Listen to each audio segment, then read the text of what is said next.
నమస్తే ఫ్రెండ్స్ అందరికీ. మన ఈ ప్రస్తుత కాలంలో హైబ్రిడ్, ఆ బ్రీడ్, ఈ బ్రీడ్ అని అడ్డమైన తిండ్లు తింటున్నాము. కాకపోతే దానివల్ల వచ్చే ప్రాబ్లమ్స్ ఏంటంటే ముఖ్యంగా ఆడపిల్లలకి పీసీఓడి ప్రాబ్లమ్స్, అబ్బాయిలకి స్పార్మ్ కౌంట్ తగ్గిపోవడము, ఇట్లాంటివన్నీ వచ్చేవి ఏమో అనుకుంటారు కానీ మనం తినే తిండి వల్లే. మనం ఎట్లా తిండి తింటే మన తిండిని బట్టి మన బుద్ధులు, మన శరీర స్థితిగతులు నిర్ణయింపబడతాయి. ఇప్పుడు చూడండి, విచిత్రంగా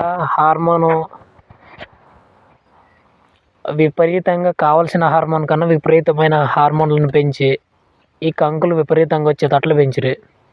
దీనివల్ల ప్రయోజనం ఏమంటే ఇవి నాటేస్తే తిరిగి నాటుతాయి కానీ ఇవే కంకులు మళ్ళీ రావు. ఇట్లాంటి తిండి తింటే మనమే విపరీతంగా లావు అవుతాం, కండలు పడతాం, కాకపోతే పిల్లలు పుట్టరు. ప్రాబ్లం ఇదే. మన పురాణాల కాలంలో ఒక్కొక్కరికి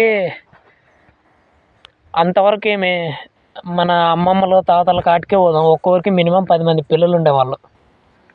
ఇప్పుడు లేరు, ఒకరికి ఇద్దరికే స్విచ్ ఆఫ్ అవుతుంటారు. కారణం ఏమంటే తినే తిండి స్ట్రాంగ్ లేకపోవడం వల్ల.